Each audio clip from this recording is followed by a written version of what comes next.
అద్భుతం. కోడిని వేలాడదీసి దాన్ని చూస్తూ ఉత్తన్నం తింటున్నావా తింగర్ సచ్చినోడా? రేపటి నుంచి బియ్యపు గింజని భూతత్వంలోంచి చూస్తూ మంచినీళ్ళు తాగరా, కడుపు నిండుతుంది.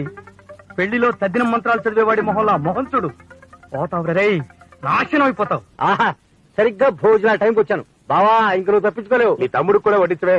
బావా, నాటికి ఎంత మంచి మాట అన్నావు బావా. కూర్చోవయ్యా, కూర్చో. ఇవాళ మా ఇంట్లో కోడి కూర. కోడి కూర? ఆహా, మాత్రం ఏది? చూరుకు వెళ్లాడుతోంది అదిగో.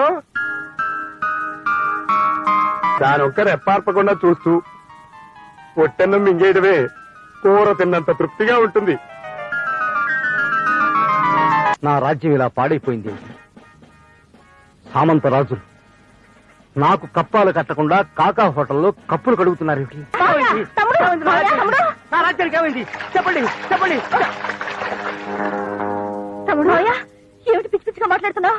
ఏమైంది మావయ్య? అంతా మీ నాన్న చలవేనమ్మా.